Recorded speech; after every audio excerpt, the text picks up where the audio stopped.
Hi folks, my name is Arya, and today we're going to discuss about ethical hacking using this operating system that has been well known amongst ethical hackers, and I think you've guessed it, it's called Kali Linux. Okay, now before we dive right into Kali Linux, let me give you a brief introduction to ethical hacking for those of you who are here on this channel for the first time following the ethical hacking series. So the term hacking has been around for a long time now. The first recorded instance of hacking dates back to the early 1960s in Massachusetts Institute of Technology to the Model Railroad Club, where both the terms hacking and hacker were coined. Since then, hacking has evolved into a broadly followed discipline for the computing community. Now, hacking is the process of finding vulnerabilities in a system and using these found vulnerabilities to gain unauthorized access into the system to perform malicious activities ranging from deleting files to stealing sensitive information. Now, hacking is illegal and can lead to extreme consequences if you're caught in the act. People have been sentenced to years of imprisonment because of hacking. Nonetheless, hacking can be legal if done with permission. Now, computer experts are often hired by companies to hack into their systems to find vulnerabilities and weak endpoints so that they can be fixed in the end. Now, this is done as a precautionary measure against legitimate hackers who have malicious intent. Such people who hack into a system with permission without malicious intent are known as ethical hackers, and the process is known as ethical hacking. So now that we know what exactly ethical hacking is and who ethical hackers are, let's move over to the hero of our video today, and that is Kali Linux. Now, Kali Linux is a Debian-based Linux distribution aimed at advanced penetration testing and security auditing. Kali contains several hundred tools which are geared towards various information security tasks, such as penetration testing, security research, computer forensics, and reverse engineering. Kali Linux is developed, funded, and maintained by Offensive Security, a leading information security training company. Now, Kali Linux was released on the 13th of March 2013 as a complete top-to-bottom rebuild of Backtrack Linux, adhering completely to Debian development standards. Kali Linux is specifically tailored to the needs of penetration testing professionals, and therefore all documentations are actually addressed to them in knowledge of and familiarity with the Linux operating systems in general. Now, as you guys might also know, that Kali Linux is basically any Linux distribution that comes preloaded with a bunch of penetration testing software. Now, some might argue that Kali Linux is not really necessary, but well, it does save you a lot of time if you're a penetration tester. Aside from saving a lot of time, there are a number of reasons that you should be using Kali Linux for. Now, let's go over the reasons one by one. First of all, Kali Linux has more than 600 penetration testing tools included. Now, every tool that was included in Backtrack did not actually make it to Kali Linux. A great number of tools are simply not added because they do not work or because they duplicated what other tools did. So now you have a bunch of tools that serve a specific purpose and they are basically not cluttering up your computer with duplicates and useless tools. The second reason that you should be using Kali Linux is because it's free and it always will be. Now, Kali Linux, like Backtrack, is completely free of charge and always will be, and you will never have to pay for using Kali Linux. The third reason is an open source Git tree. Now, Kali Linux is committed to the open source development model, and the development tree is available for all to see. All the source code which goes into Kali Linux is available for anyone who wants to tweak or rebuild packages to suit their specific needs. Then, another reason for using Kali Linux is a wide-ranging wireless device support. A regular sticking point with Linux distributions has been supported for wireless interfaces. Kali Linux has been built to support as many wireless devices as you can possibly think of, allowing it to run properly on a wide variety of hardware and making it compatible with numerous USB and other wireless devices. More adventurous users to customize Kali Linux to their liking all the way down to the kernel. Which brings us to the kernel now. And the last reason, according to me, that you should be using Kali Linux is because custom kernels and patched for injections. So as penetration testers, the development team often needs to do wireless assessment, so our kernel has the latest injection package that allows you to do so with much ease. So this was 6 reasons as to why you should use Kali Linux. And you can find a lot more reasons on the Kali documentation, so you can go through them if you want. Now, this brings us to the main agenda of our video today. So with that out of the way, now that we know what Kali Linux is and how it works, and why you should be using Kali Linux, let's go over the topics that we are actually going to go through the course of this video today. So, through the course of this video, you could expect to learn a bunch of stuff. So, firstly, we'll go through some command line essentials because Kali Linux tools are mostly in CLI format. So, we have to be well versed with the command line essentials. So, that's the first thing that we're going to tackle. Then we're also going to tackle how we can stay anonymous using proxy chains in Kali Linux. We'll be talking about MAC changers, and we'll be also going into the whole realm of wireless penetration testing. We'll be checking out tools like Aircrack NG, and we'll be also testing on how we can brute force some WPS pins. We'll be going through router vulnerabilities and some other miscellaneous topics that I couldn't really group into one. So, without wasting much time, let's dive into the first topic for today, and that is command line essentials. Now, the way that this video is going to follow is that most of the times we are going to take a hands-on approach to learning how to use things in Kali Linux because I'm a firm believer of actually practical work before learning any sort of thing. So we will be using a lot of practical work, and I completely encourage you that you go ahead and download and install Kali Linux. You can do it on a virtual machine, or you could try and dual boot that thing. I'm not meant to teach you how to do that in that video because there are tons of videos out there that teach you how to install Kali Linux. What we're going to do first in this video is that we are going to take a hands-on approach to firstly learn what the command line essentials are. Now, as you might have already realized, there are some theoretical aspects that we might need to tackle from time to time. For example, what is a MAC address? What are proxy chains? We'll need to learning some theory. So for the theory, we'll have to go through the obvious evil, and that is PowerPoint presentation slides. So I apologize for that from before, but I assure you that most of the time we are going to be looking at a computer screen, and I assure you that you will have tons of fun if you just follow along with me. Okay? Another disclaimer that I would like to add before we actually continue with our Kali Linux course, and that is this is not the entirety of Kali Linux. Kali Linux is a huge thing, and this is just not it. So these are basically what I find interesting and what you may also find interesting. And these can cause a bunch of damage if you're doing it without permission. And damage comes with repercussions, which could include you being arrested, and that is not my fault.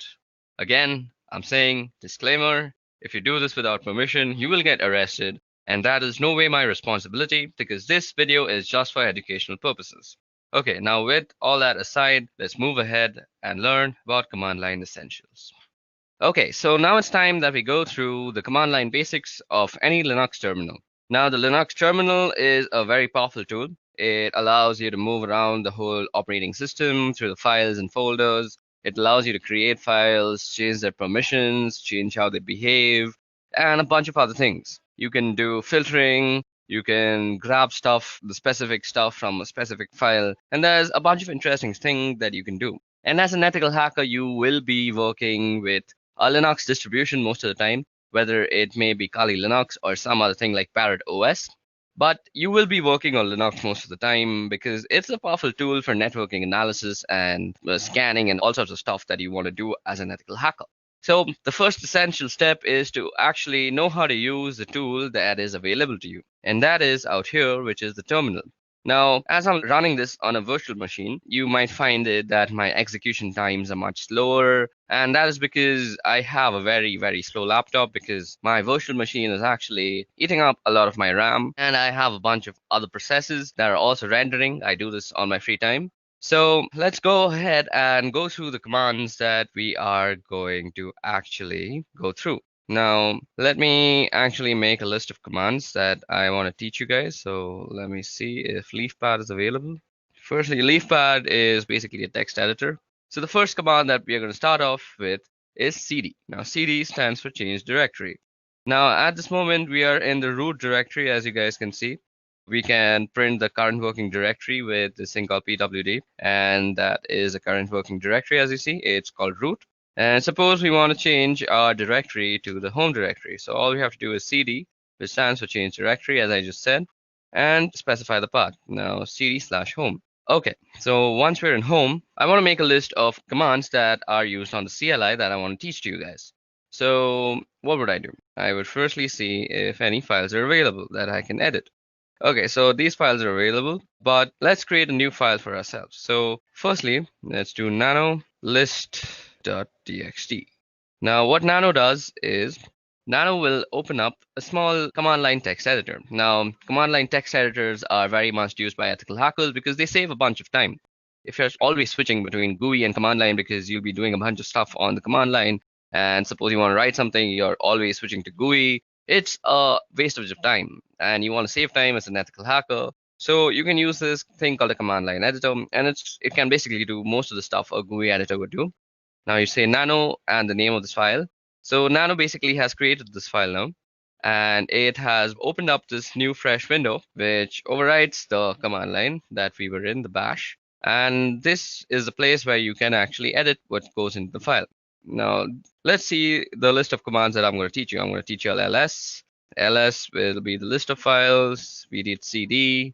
We saw a pwd. So that was the print working directory. We'll be looking at how you can copy stuff with the cp command. Then we'll be looking at mv, which is basically move. Then we'll be looking at cat, and that's an interesting one. And also less, which is another interesting thing. Then we'll be looking at grep, which is actually used for grepping or grabbing things from files that you might want to see. You'll see what I mean in a short while. We'll see echo, which probably does what you think if you have any experience with Linux. Then we'll be doing touch, and we'll be doing make dir, which is make directory. And then we'll do in chown, chmod. Then one of the most dangerous commands is rm. And then you can do man plus help. Okay. So these are the list of commands that we are going to go through in this part of the video.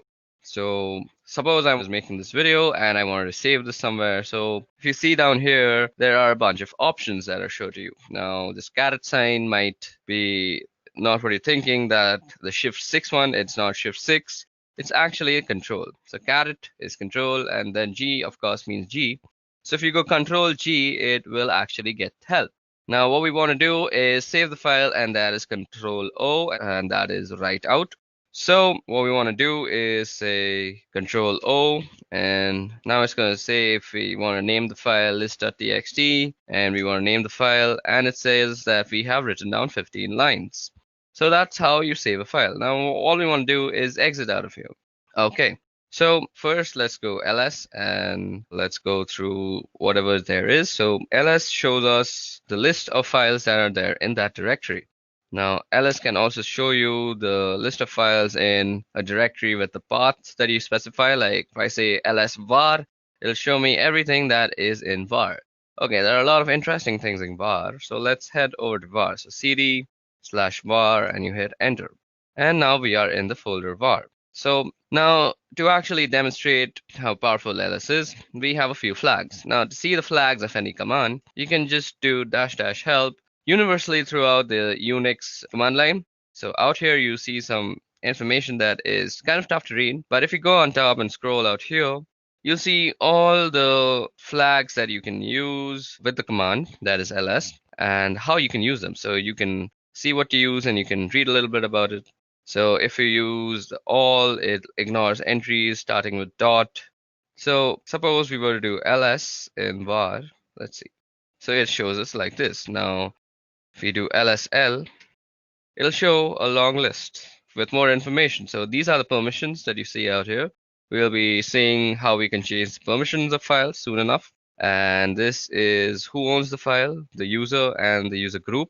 This is the file number, I guess. I'm not sure. This is when they were created. This is the name of the file. This is the time when the file was created, I guess. Okay, so that's how you get very detailed information about all the files. Now, there's another thing you might want to use with ls, and that is the a tag. So you can go lsa, and it will show you all the hidden files also. So now you see some 2 files that were not shown out here. Our file list begins from backup, but when we do -la, we see 2 more files, that is dot and dot dot. So let's see if we can move into that, cd dot. So we can't even move into that. So that's interesting. So these are hidden files. So these are not seen to random users, and we can actually do stuff with them. We'll see how we can use hidden files later on. So if you want to show hidden files through ls, all you have to do is ls and -la. So that was all about ls. So let's move back to slash home, where our list of commands that I want to show you all was. So cd home, let's ls and see what was it called. It's called list. And suppose I want to see the contents of list.txt. All I have to do is say list.txt. Now it shows us whatever this file is containing. It'll read it out for you.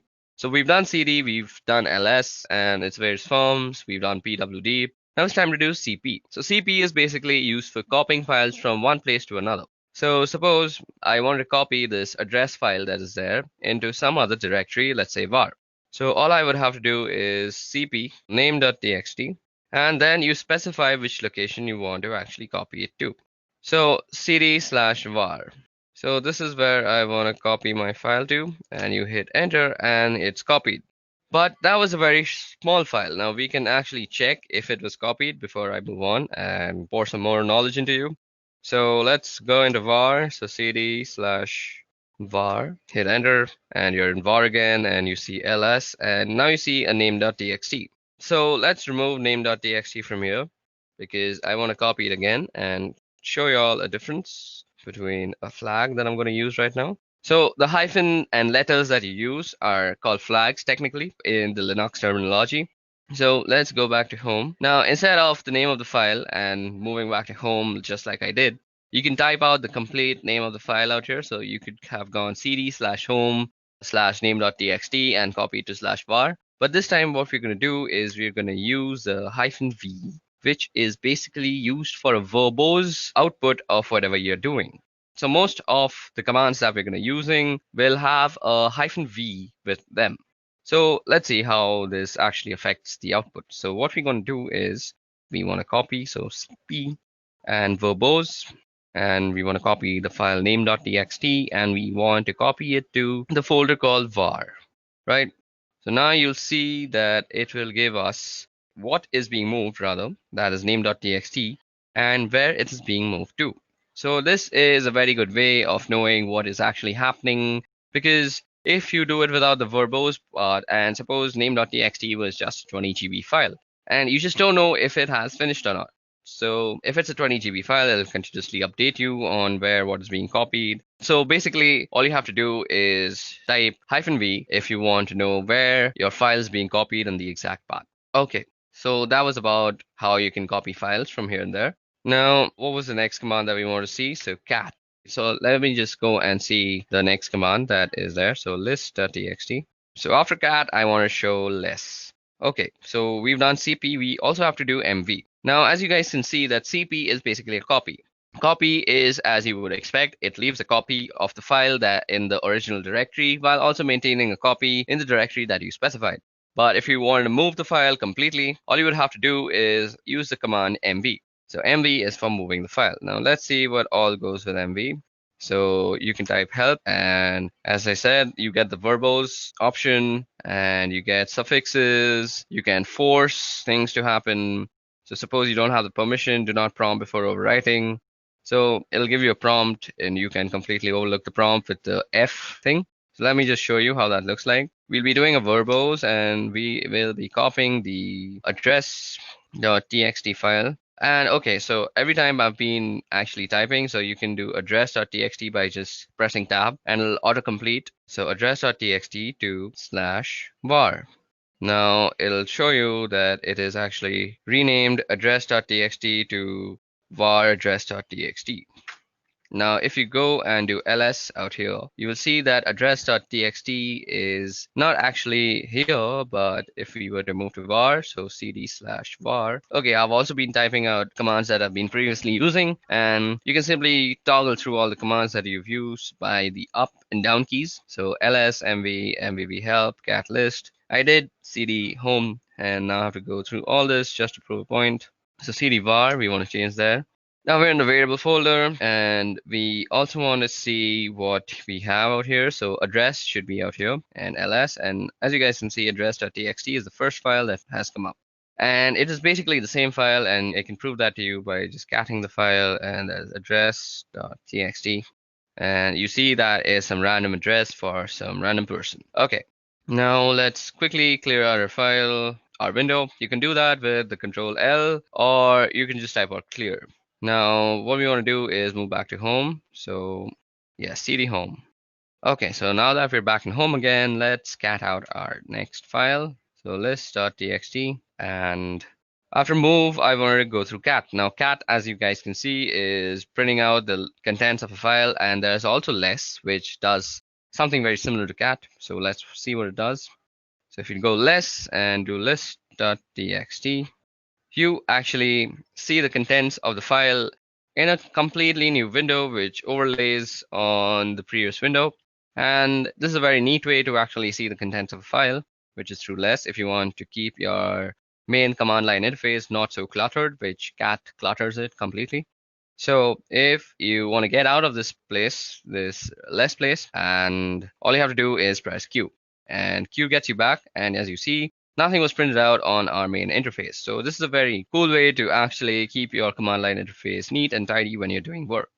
Okay, so grep. So grep is used for actually filtering out stuff from a file. So suppose we want to see whether a command has some verbose option to it or not. So now I know that mv has a verbose command, but suppose I didn't know that. So mv dash dash help, then you use the pipe sign. So what the pipe sign means is you have to take this command, the first command, and then you pipeline it through the second command.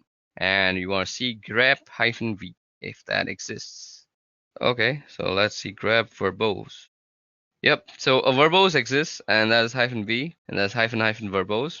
So explaining what is being done. So what happened out here is basically we took this first command and then we filter it, and filtering is done through the piping. So basically think about you're taking some information and pipelining it through something else, which funnels it out of this command, which is grep. So you can use mv/help in conjunction with a bunch of other commands, just not grep. And I'll leave the creativity up to you. So grep is basically used for getting what you want from a file. And grep is used very, very much throughout this course of this video, through this Kali Linux tutorial that you're going to be watching. So that is a very easy way to see if you have a particular option, or let me do something else also. So cd/var. Now we're in the var folder, and let's ls. We actually have name.txt. Now let's also go into backup. So cd b and tab, and that brings us the backup folder, and we're now in the backup folder. Let's do an ls out here. Okay, so we have a bunch of files. Okay, we have some password.back. Now see, if you have cat and you go password.back, you can see the entire thing. Now, what if you didn't want this entirety of it, or if you want something in particular? You want to be very neat. So you can do that same command. You can pipeline it, and you can say grep, and you want everything with no login. So we can see that there are a bunch of things that say no login, and we only want those. And these are all the things that say no login in them. And it's a much lesser list, and it gives us a very particular list that you are looking for. So that is how you use grep. So now let's head back to home. Okay, I typed that wrong. And again, let's see what the next command is. So now let's start txt. So we've done grep. We now have to do echo. Echo and then touch. Okay, let's go back. Q. We press Q and we get out of there. So what did I have to teach again? I'm such a dummy. We have to do echo. Okay, so what is echo used for? So suppose you were to say echo and open quote hello world. It would basically do what command says, and that is echo whatever you say. Now it'll say echo hello world, and that will basically echo whatever you typed out in the quotations, that is hello world, spelled very wrong. Okay, now suppose you want to actually put this into a file. So you could do echo hello world, let's spell it properly this time, and you want to insert into a file. We had a phone number, I guess, phone number.txt, yep, and we can echo it into that thing. Now that was done. Now let's see what is phone number.txt. Phone number.txt, and it says hello world. So you can basically input text into a certain file with the echo command, and that's how you do it. Okay, now let's also see how you can make directories, and that is with the make directory command. So okay, we also have to do touch before that, I forgot. Now touch is used for quickly creating files. So touch, you could say touch and then the file name. So we can create a name file again, name.txt. or that will create a name.txt. Let me just show it to you, lsl, and we have a name.txt. We can also create multiple files with touch, and we could say file1, file2, and file3. So like this, you can create multiple files, and let me just ls that out and show it to you, lsl. And we have file1, file2, and file3. Now we can also create a directory. So make dir and the name of the directory. So suppose you wanted to save all your movies in one directory. So make directory movie, and now you have a directory called movies. And you can also move into movies. So cd movie. Okay, so that's how you create directories, and you can move into them with the change directory folder. Now let's see what the next command was. So cd and dot dot. So with cd dot dot, you can move back to the previous folder if I'm already not told you that. And since we're in movies, we can just go back to home with cd dot dot after. Now let's see what else is there. So cat list dot txt. And okay, now chown chmod. Now chown will be a little tough to show because we don't have any sort of other user out here. The root user is the only user that we have on this VirtualBox as set up. But if you want to change the ownership of a file, let's say, so you can see the ownership of a file through the lsl command, and you see that root and root. So this is the owner name and this is the owner group, and they're mostly the same thing. So our next command that we're going to actually see is called chown. So let's see how chown is actually used. Chown is used for changing the ownership of a file. So I actually don't remember how to use chown. So if you actually don't remember or you're getting stuck somewhere, just use the help function. So if a command line argument is symbolic, so let me just go through this once. So this is how you use it, owner and then colon group. Okay, and then the file name. So you go chown, and then you want to say the name of the owner and the group you want it to belong to, that is root and root, and then you specify the name of the file. So suppose I want to change file1. Now it already belongs to root and root, so it doesn't really matter because I don't have any other username to actually change the ownership to. So this is how you would normally change ownership. So let me just show you where you can see the ownership, and that is ls-l. And out here, the root and root you see on file1 is basically this is the owner and this is the owner group. They're normally the same thing and the same name, but if you had some different owner like a guest, you could change it by actually using the chown method, the command. Methods are different things. I always get confused because of the programming. Okay, now the next command that is left is called chmod. To actually show you how chmod works, let me show you an interesting file. So suppose, let me just do this once. Okay, now echo. What we want to echo is, let's echo hello world. And let's put that in quotation, and we want to put this in test. Now, once we've done that, let's ls, and we see that we have a test file out here. And we want to move test to test.sh. So test.sh is the executable file that is used in bash scripting. So we move test to test.sh, and the way you actually execute bash files on your command line is with the dot and the slash. So you say dot slash, and if I press T and I press tab, you see that there is no options that's coming up. That is because test.sh is not an executable file. So test.sh don't have the executable permission. So let me just show that to you. ls, and you see test.sh. It doesn't have the executable. Now you see movie, it is executable. I don't know why, it is a directory, so it is an executable. You can move into it. So it's blue in color. So the way you actually can make this an executable is by changing its permissions. So the way you do that is chmod, and basically you change it to an executable. So plus X, that is making an executable. If you do plus R, it'll make it readable. And if you do plus W, it'll make it writable also. So if you do plus X and do test.sh, and now you go and do lsl, you'll see that test.sh has become green because it is an executable file now. And now if you do dot slash and you press T, you get test.sh if I press tab. So now it is an executable file, and if I execute it, it presses out hello world onto my screen. So that's how you can use the chmod, or which is basically the change of permissions of files. And we'll be changing permissions of files throughout the course of this video. It'll be very useful for us, and you'll see as we go along with this video. Okay, so the next thing that I want to show you all, only two are left, and I remember those now, and it is rm. And RM is used for actually removing files. So you should be very careful while using RM or any sort of removing command on a Linux system, because once you remove something, it is very difficult to get it back and it's almost near impossible. It's not like Windows where it's basically just disappeared in front of your eyes, but it's still there in the memory, cluttering it all up. That's why Linux always trumps Windows. That's one of the reasons. I'll make a video on that later on. But for now, let's focus on RM. Now, we can remove file 1. So let's see. So file 1 is going to be removed. So if we ls now, you see file 1 doesn't exist. But let me show you. RM, and if I do movie, it'll say cannot remove movie is a directory. But if you go into the help menu, I bet there will be a option that you can just forcefully remove it. So rm force will just remove. So rm/r, and you can do movie, and it'll recursively remove everything. And if you go here and do lsl, you'll see that there is no movie directory anymore, and that is how you can remove movies. Now that prompt that you see out there is actually a safety measure, because once you remove a directory and it's not retrievable, that's a very sad scenario, and you don't want to get yourself in such a scenario in whatsoever possibility. Okay, moving on, so on and so forth. That was all about the RM folder. Now you can do RM and the address of anything. So RM, I know we moved an address.txt, so into the var folder, we can go rm var and address.txt. And that will remove address.txt from the folder of var. Let me just show you that worked.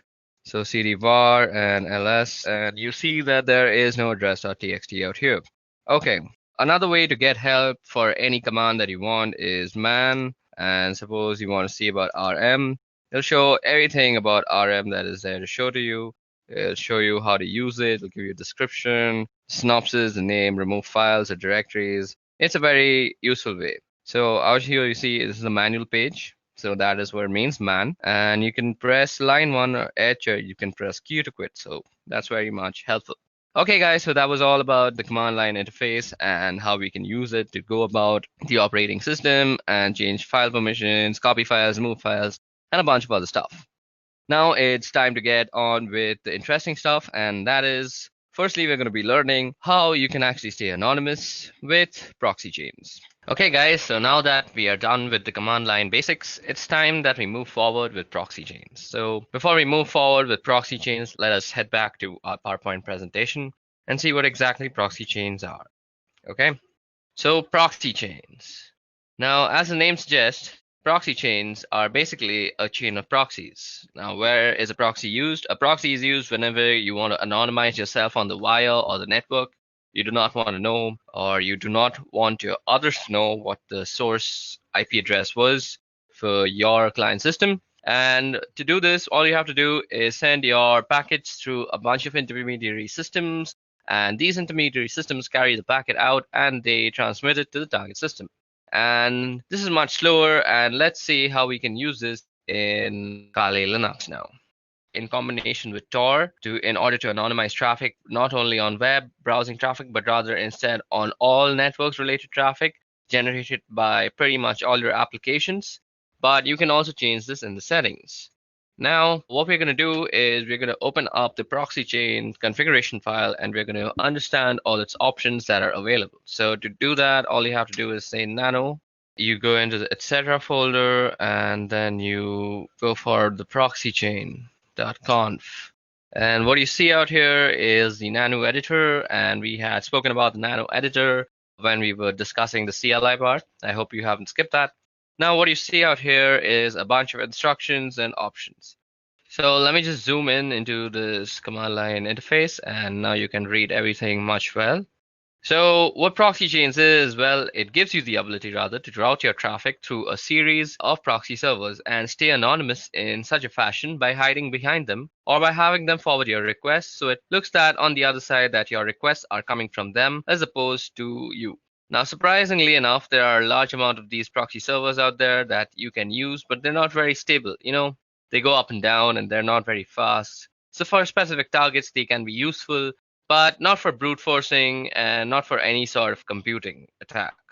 So suppose you're doing something to a certain target. If you're trying to log in or you're already logged in, you can definitely do it through proxy chains. and it will be reasonably fast and reasonably stable as well. But if you're doing some sort of mass scanning or you're brute forcing a password or something of a kind of a proxy chain with a list of proxies selected from the internet, especially the free proxies, it's not going to work. I mean, it's going to work out eventually in a technical sense, but it will consume more time than you can spare. And by that, I mean it can be a very, very long time. It can take about months or two to do a simple scan. So that's not an option. And there are other ways of doing that, but for the time being, I just want you to know how you can use proxy chains and how you can configure it. And actually, because it's really useful and I use it fairly often, and a lot of people do, and it's a fantastic piece of software. So first off, we have the types of proxies. So you see HTTP, SOCKS4, and SOCKS5.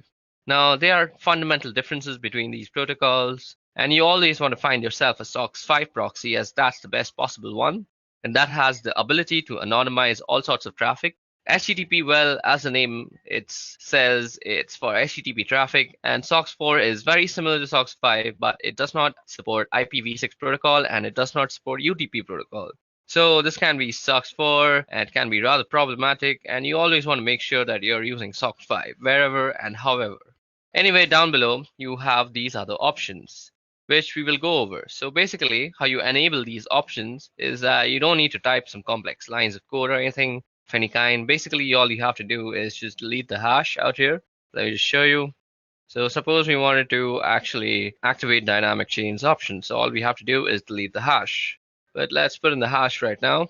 So after you delete the hash, all you have to do is save the file and the option is enabled. This hash presents a commented outline, meaning that the system reading this will ignore if there is a hash, and if there isn't a hash, it will take it into consideration and interpret it accordingly. Anyway, what we have here are statements which allow us to specify how we want our traffic to be routed. So first off, we have dynamic chain. Now, dynamic chain is a sum and is an option which you will find people using the most. It is most commonly used option and a preferable one too at that. And honestly, I think it's the best one out there, primarily because it's the most stable one. And here's why. Now, suppose you have ABCD proxies. So those are some servers with IP addresses, with open ports. And if you have a strict chain policy, which is enabled on this computer right now, as you see, if you have a strict chain policy, we can only be able to access any site on the internet in general by going through ABCD. So you have to go through all of them, and you have to go through them in that specific order, that is ABCD. And that's not always a good thing. I mean, if you're paying for 5 proxies, that's not a problem because they will always be operational and they will always be up. And why not? That's not a bad idea or an option. But there are, however, people who use proxies for free and they don't tend to pay for them. Why would you pay for like 5 proxies for a simple scan or something of that kind? They're not free and they cost money and they're rather expensive also. But still, I mean, the act of paying itself identifies you and kind of diminishes the amount of anonymity you have on the internet. So some complex payment methods can still be used to actually anonymize yourself, but it's fairly simpler to just use a dynamic chain. So firstly, we're going to go ahead and uncomment the dynamic chain option, and we're going to comment out the strict chain option. So strict chain will no longer be used, and I will be using dynamic chains. And one more thing to note here is that if you want to use proxy chains in combination with Tor, if you want to route all your traffic through the Tor network, not just web traffic, you must be enabling dynamic chains.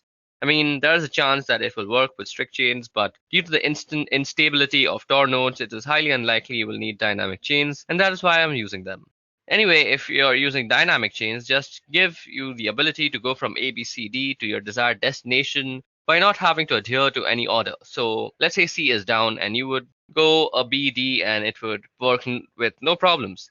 Even if B was down, you would go to a D and you would go and still reach the destination. So as long as one single proxy is functional, it's going to work and you don't require any specific order to do it down below. Now down below you have some other options too. So first is random chains. Now random chains in effect are basically the same thing as resetting your service. I mean, if you're resetting your Tor, you will be now assigned a new IP address. Tor assigns you a new IP address every 10 minutes or so. Anyway, with the random chain, you can specify a list of IPs, and then you can tell your computer, okay, I want you to try and I want you to connect to this point. And every time you connect, every time you transmit a packet, I want you to use a different proxy. And we can do that as well. And that's one of the options definitely. And you can say, okay, use this is phone 5 times and then change to another one or some kind of like that. There are a lot of options to specify there, primarily the chain length. Anyway, down below there's quiet mode. and you don't really need that, then that's proxy DNS requests no leak from DNS data. This is very important. You cannot have any DNS leak. And let me explain to you what DNS leaks are. And even though somebody cannot get your particular IP address, they can get the IP address of the DNS server that you are using. And that DNS servers do is resolve the main domain to the IP address and vice versa. So for example, if you typed in youtube.com, the DNS server of your local ISP provider will resolve that into some sort of IP address that YouTube has, and it will make a request. No problem. And you do not want that happening because your local DNS server will be discovered, and that is information that can be used in order to figure out your personal IP address. And when that is done, your physical location is pretty much compromised, and that's a no go. And you definitely need proxy DNS here. It might slow you down a bit, but without that, you're practically not anonymous, and it's just a matter of time before somebody finds you. Now, if you go down below, we have some other options here, but we're not really interested in them at the moment. What we here are for the formats for entering proxies, and I'm going to leave it at that. So what you see out here is first the type of the proxy, that is SOCKS5, then the IP address, then the port number, and then two words, that is Llama secret and then juice to hidden. Okay, so now what you see out here, as I just said, is how you would actually write down your proxy chains. And now, as I had already also said, you always want to be using SOCKS5 and you don't want to be using HTTP because they're not really that safe. And SOCKS5 doesn't support a lot of options anyway. And this is the IP address of the proxy server that we will enter a few of them manually later on. And this here is the port number that you see on which the proxy server is listening. And that port is open over here. These two words now, what some proxy servers, especially paid ones, will always have a username and password. So you can just type them here in plain text. Unfortunately, it is assumed that only you and you alone have access to this computer besides this file. And besides, this file is not everybody can read this file. Anyway, so if you can just type in the username here and password here, you will gain access to a certain proxy that you have chosen or that you have paid for. Anyway, these are just some examples, and we won't actually be using these proxies or anything of a kind. We need to go down below here. Out here you see, and at the end of the file, so if I just press enter a couple of times, there we go. So here is only one proxy active at the moment, and it says SOCKS4, and all traffic being routed here through Tor by default. So let's set to Tor now, and Tor default listens on this port. So this 9050 port is where Tor listens on. Now, what we want to do is we want to add a SOCKS5 proxy address. So what you want to do is just type in SOCKS5 and the same IP address, SOCKS5. And you want to be keeping the spacing correct, just use tab.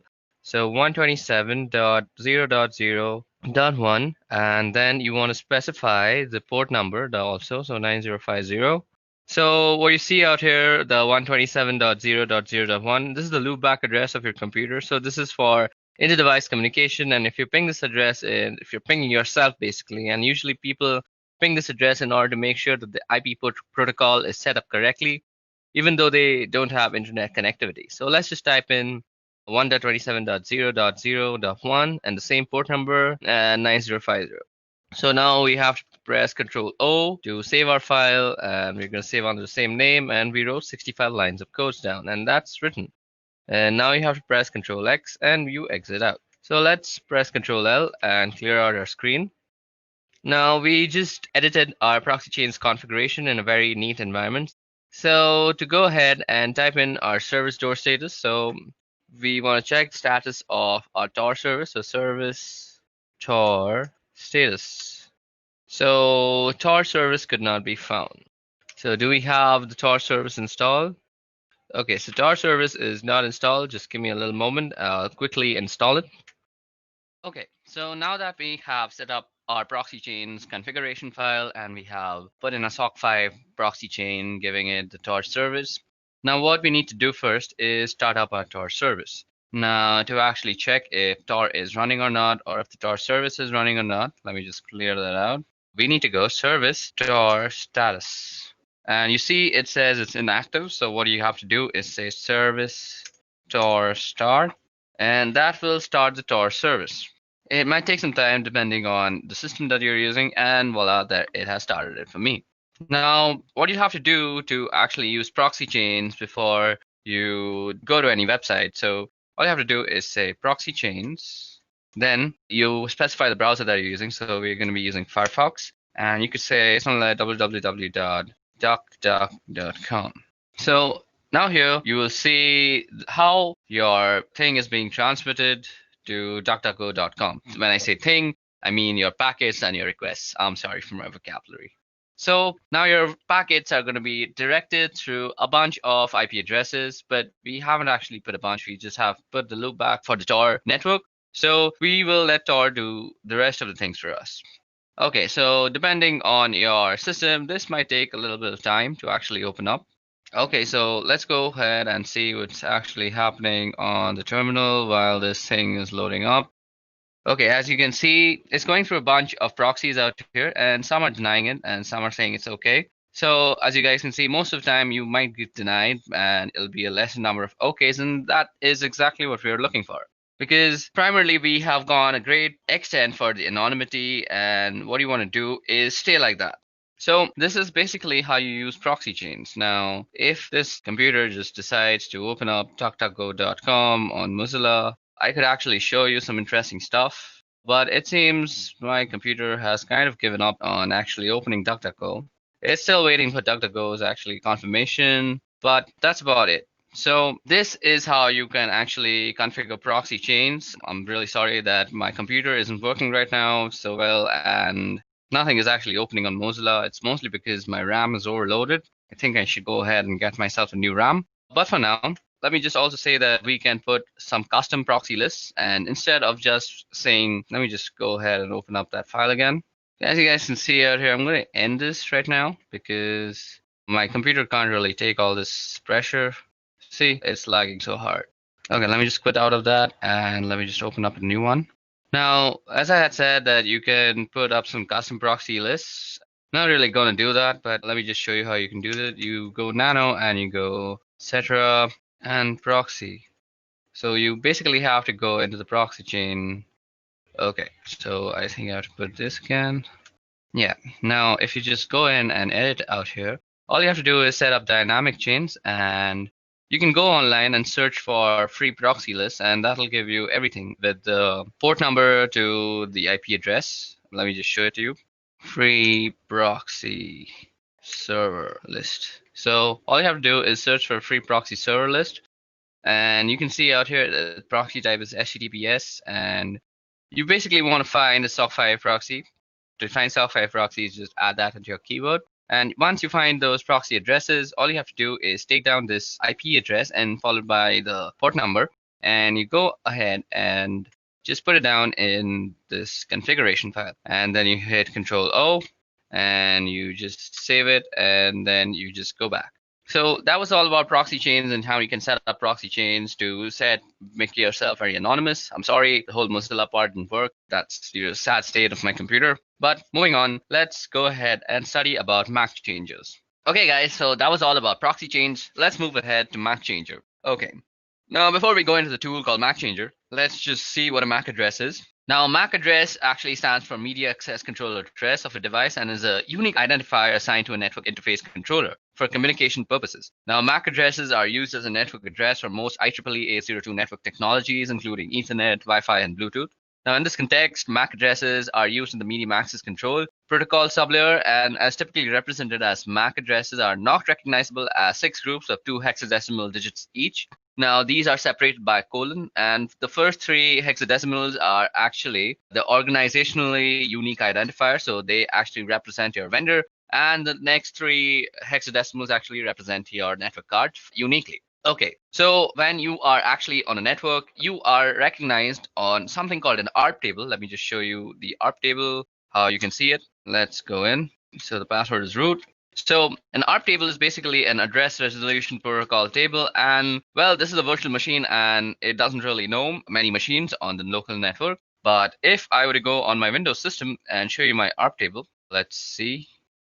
Okay, so if I show you the ARP table of my Windows machine, or on any machine that has a TCP/IP protocol suite installed, you will have this command that is working called ARP, and you give the -a, and now you see that your IP address or somebody else's IP address is actually mapped to a physical address. Now, the MAC address is very commonly used in the ARP protocol, And this is how you are actually identified on a network. Now, sometimes what you want to do is be unknown on this network. There are various reasons why you want to do that. Let me just give you an example of a very malicious reason that was done in my college. So we as students would actually change the MAC address of our own computer to the professor's computer. So we would somehow look up the professor's IP address and then come to know about his MAC address. And then we would spoof our MAC to be his MAC address. And then we would do some sort of malicious activity on the college internet. And then the internet administrators of our college would come to know that that MAC address is doing some sort of malicious activity. And that MAC address would get permanently banned for that session on the college network. So basically, our professor would not be able to use the wireless projectors that he would use to actually show us his presentations.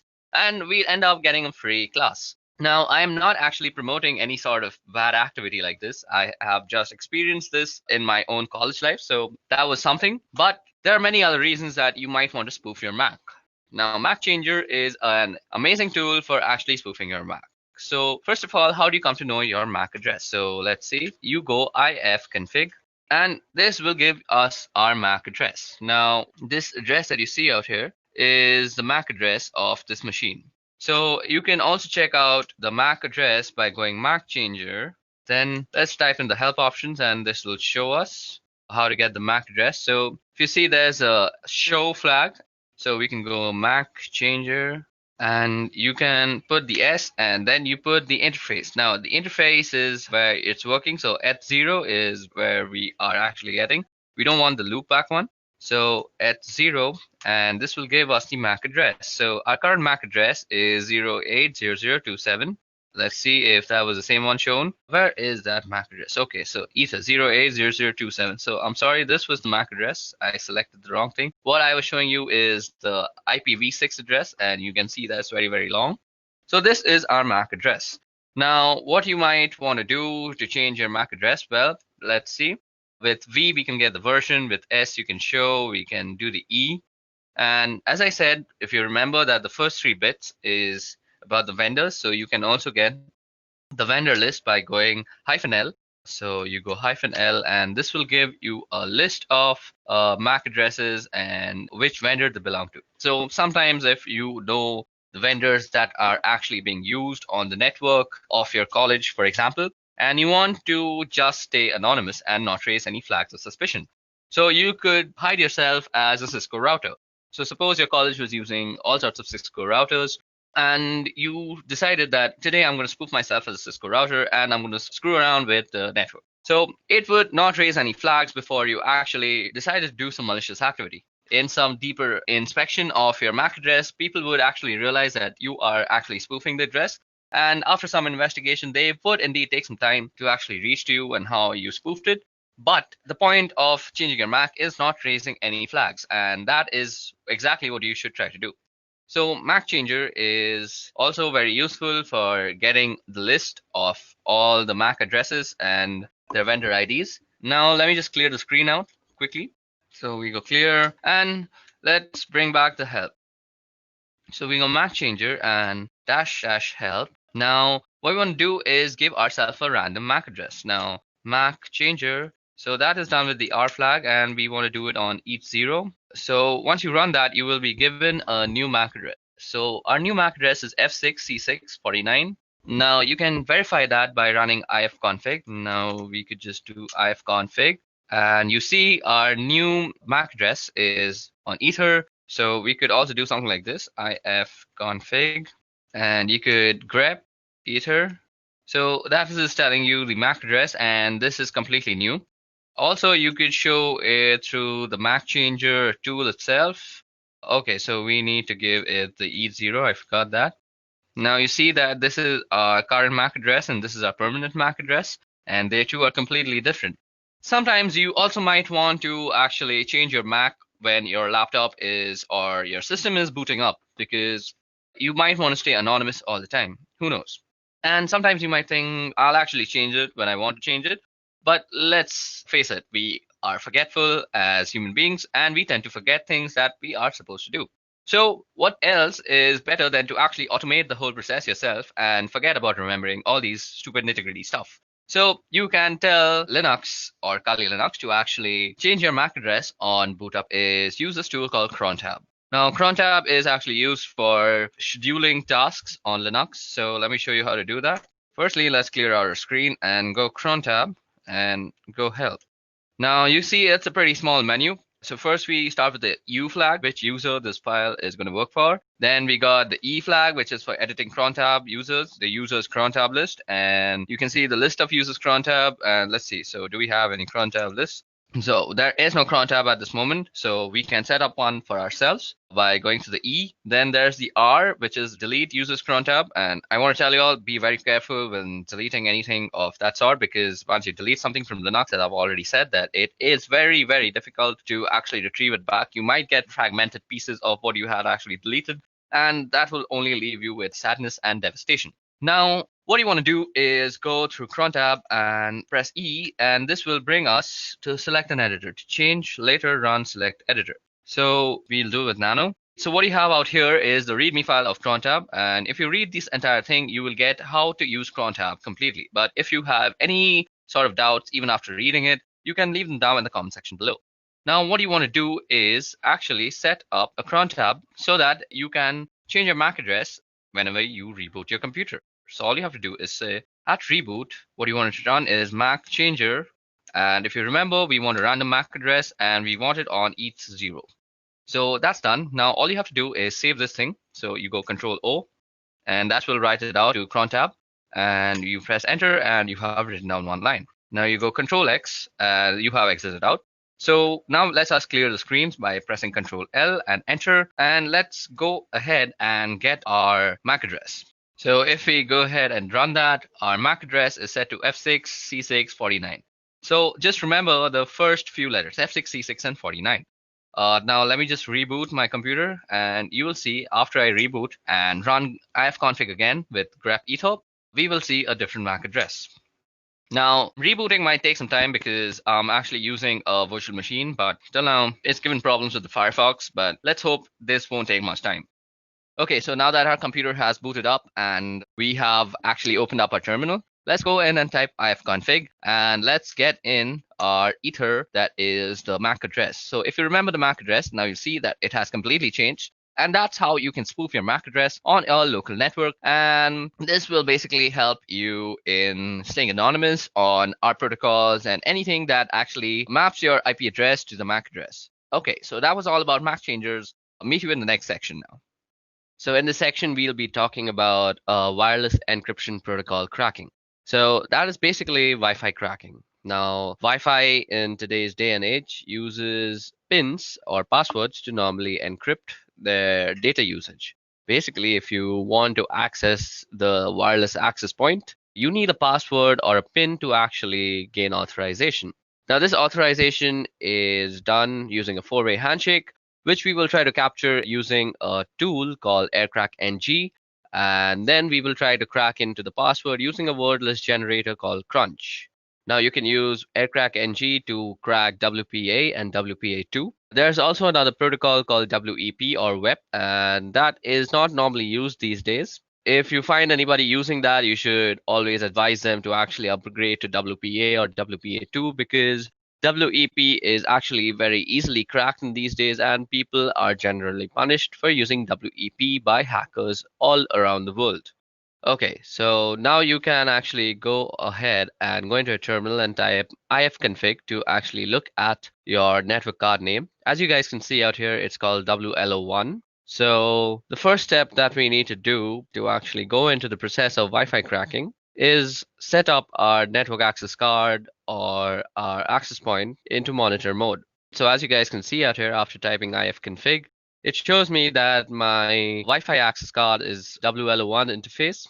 Now, our process of cracking passwords is pretty simple. What we want to do is actually monitor for all sorts of access points that are nearby to us. Once we have chosen the access point that we want to actually penetrate into and find the password, what we want to do is run an arrow dump scan on it, and then we will try and de-authenticate any device that is connected to that access point. Now, one assumption out here is that the password is saved in that device and it will automatically try to re-authenticate itself with the access point.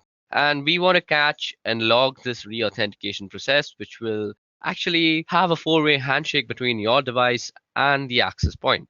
So this is basically the procedure we are going to follow. Now, another thing that you need to know before actually using this process to gain any access to any Wi-Fi is that you need to know a little bit about what the password is. Maybe it could be the length, or it could be something like a specific character at a specific place. Maybe you know a series of characters. So you just can't really guess the password out of thin air. That is not how cracking works, unless you have some unlimited potential of processing power. In that case, you can very well brute force it and just find the password. But if you're not somebody who has unlimited processing power and you're trying to use AirCrack NG, you need to know a little bit about the password.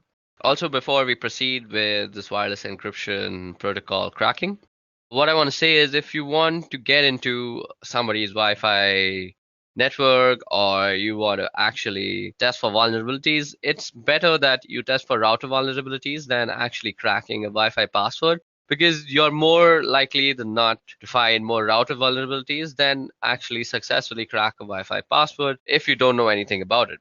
If you don't know anything about the password, just go ahead and run some vulnerability tests on the router itself, and more often than not, you will just find something you can abuse. Okay, now let's talk about the two tools that I'm going to be using. Now, these two tools, one of them is already installed on Kali Linux, but if you are not using this on Kali, you can also use this on any Linux-based system. So what you have to do is download and install aircrack ng, which is easily installed with the command apt-get install aircrack ng. And you also have to install this word list generator called Crunch. Now, Crunch is easily downloadable by just Googling the name, and the first link will be a SourceForge link, and all you have to do is go inside that and install it. And once you figured out how to install Crunch, you can make sure that it's installed.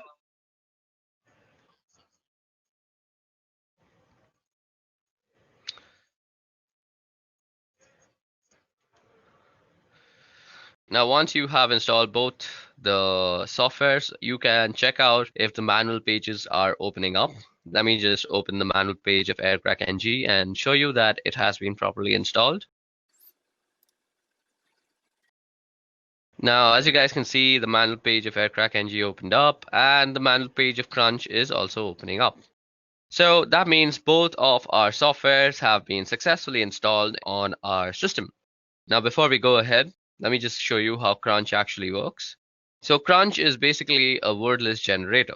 What you would do is you try and generate a word list with given characters. So what you can see out here is I've typed in Crunch 35. So that means the minimum length is 3 and the maximum length is 5.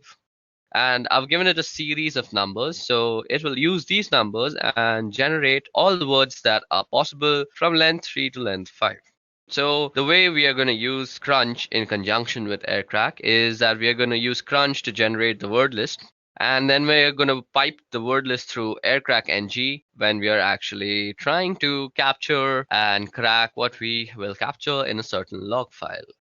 Now, what you want to do first is actually put your network interface card on a monitor mode. Now, you can do that by typing in ifconfig and then the interface name, which happens to be WLO1. And first, you have to put it down. So, ifconfig WLO1 down. Now, to put your interface card into monitor mode, you have to type in iwconfig and you go the name of the interface and then you go mode monitor. Okay, it seems I've spelled it wrong, so let me just do it once again. So that has put our network interface card into monitor mode. And what we need to do after that is we need to start up our network interface. So all we have to do is type in ifconfig WL1 up. Now, once it is up and running, you can check by typing in ifconfig that indeed your network interface card is up and running. Don't worry, it's running in monitor mode if it's up and running. What we want to do next is pretty important to the whole process. So what we want to do now is check for some services that might still be running in the background that might hamper with our whole scanning process. So we do this by actually typing in the command airmon-ng check and then the name of the interface. So as you guys can see, nothing is exactly running right now. But if there were any process running, you would only add the command airmon-ng check, and instead of writing the interface name, all you have to do is say kill.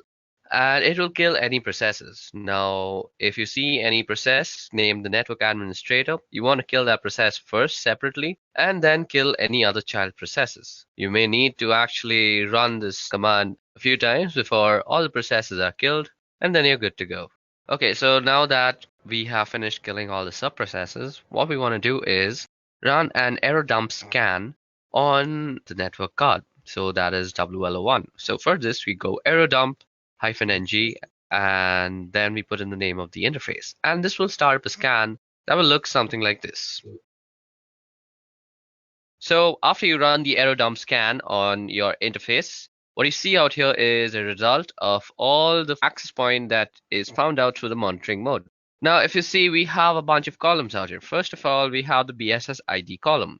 Now, the BSS ID column is basically the MAC address of all the routers that are found. Now, every router obviously has a MAC address. So those are the MAC address that is tied to the router names, which is shown by the ESS ID. Then we have the PWR column, we have the beacons column, we have the data packets column. Another important column is the channel column. It's important to know which channel your router is working on. Then we can see the cipher column, the authentication. So out here we can see the encryption that is used. So most of it is using WPA2. So what we will be cracking is basically WPA2. So from this list, what you need to recognize is basically the Wi-Fi router that you want to crack into. Now, I'm performing this particular test in my office, and I don't really have the permission to actually go in and test them for these vulnerabilities. I'm not the security analyst of here, so I don't really have the permissions to penetrate into them. So what I have done is I have run a similar test at home using my own Wi-Fi, and I will show you the results for that. But for this working example, you will see the scans that I'm running in this office. So as we intend to stay ethical, what we are going to do out here is we are going to capture whatever we find in our office for only educational purposes. But when we are doing the actual cracking step, that is the last step of this whole procedure, I'll be running it on a file that I had generated at home, as I just said, because I have permissions to do whatever I want with my own Wi-Fi and passwords. Okay, so for this example, I'm going to pick this Wi-Fi that is called Edureka Wi-Fi, and it's running on channel number 6. So what we want to pick from here is the BSS ID and the channel number. We need to remember these two things. First, the BSS ID, and second, the channel number. Now, what you want to do after that is open up a new window on your terminal and log in as root. Now, what we want to do here is run a separate error dump scan on this specific BSS ID and check for all the devices that are actually connected to this access point. Now we do this by running the command error dump ng, and while we are doing this, we also want to capture all the scan outputs that we actually get into a certain file. So we'll be actually storing it in a file called capture, and then we just have to pass in the BSS ID and the interface. We also have to specify the channel. So let's see what the channel is one. So the channel is channel 6, so that's what we want to do. And we specify the channel with the -C flag.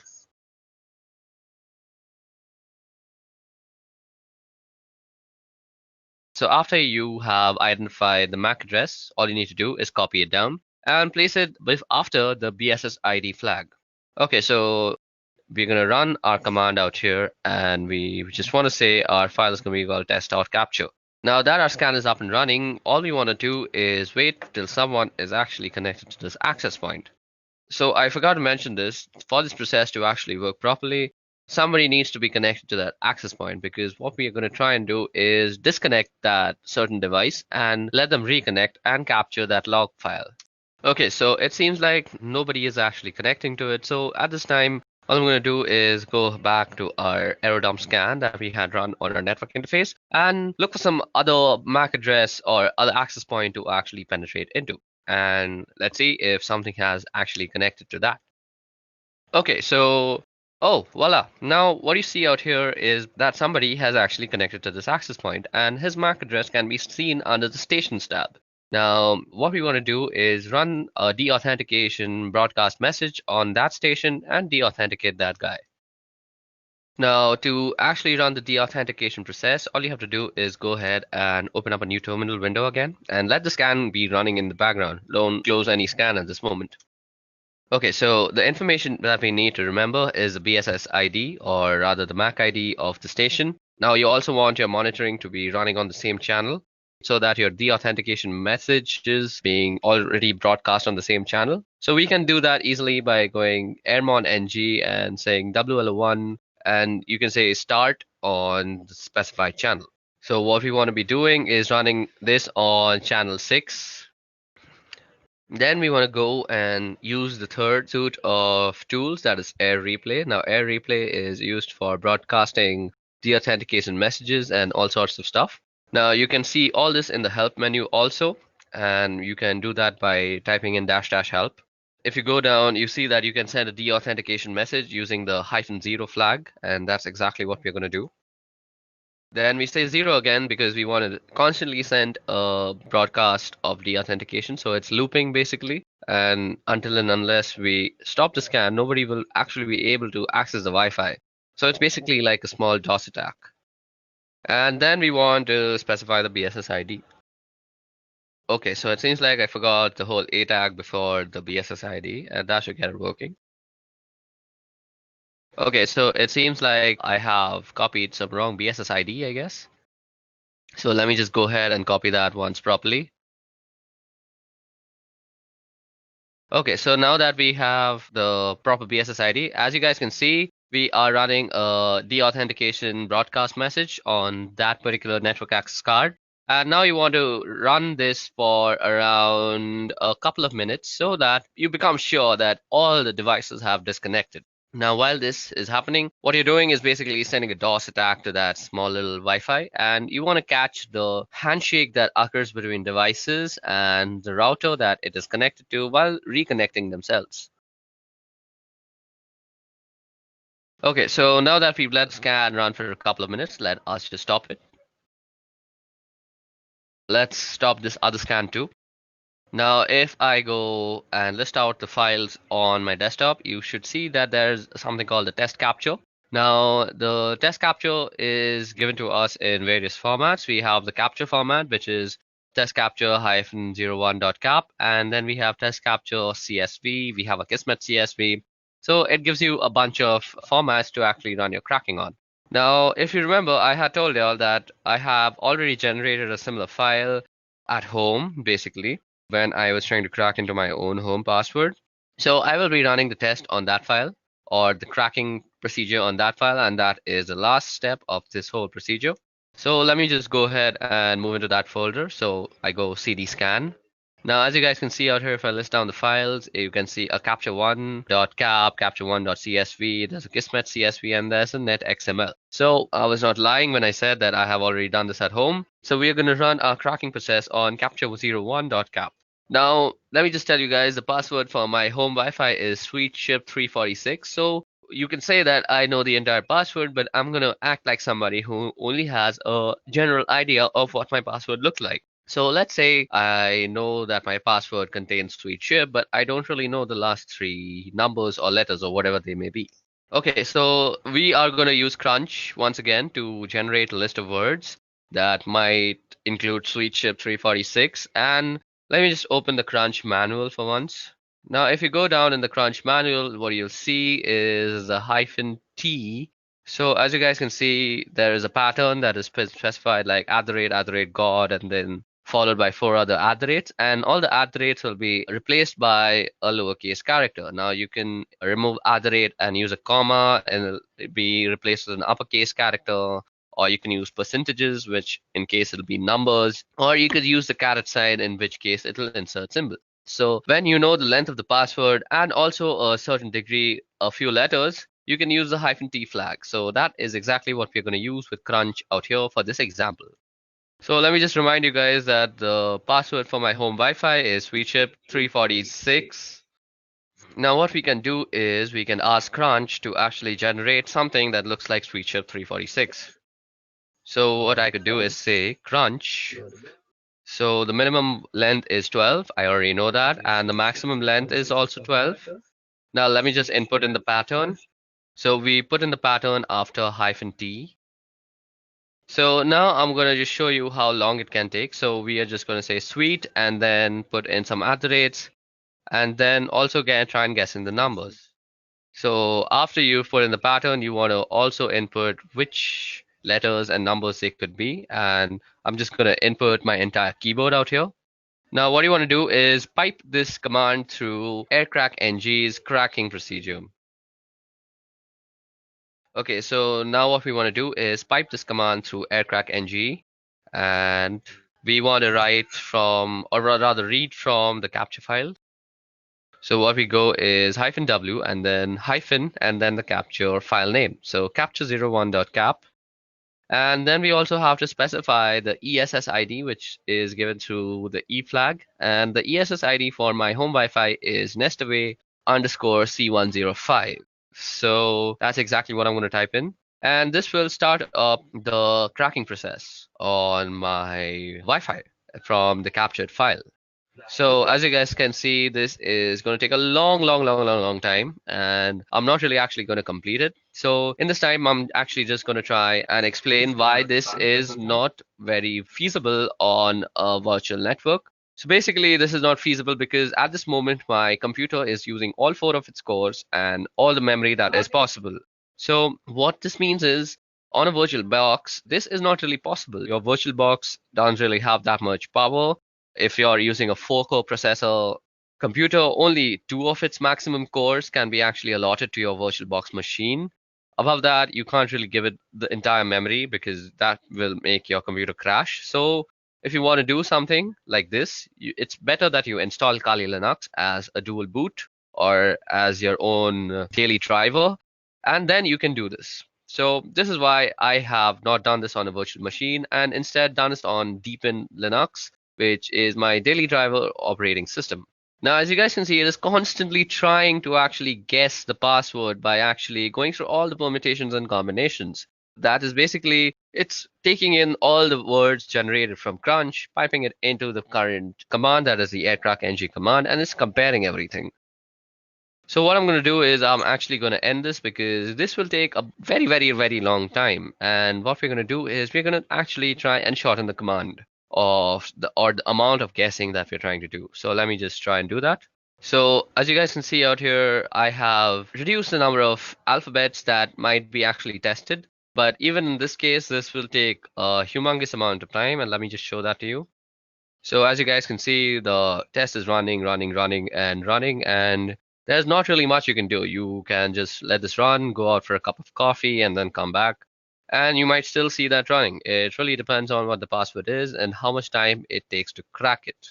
And how much processing power you have directly affects how much time this will take. So let me just show you guys that this is taking a bunch of time.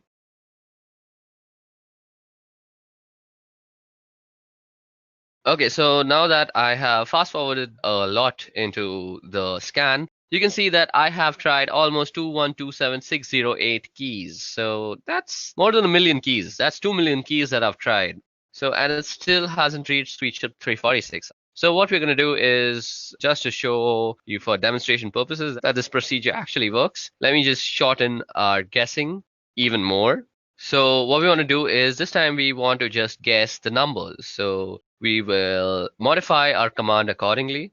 So we just put in sweet chip and let the algorithm just guess the 346 part. So we're going to remove the alphabets from the guessing scope also. And as you guys can see, the password is almost immediately guessed because only 456 keys were tested.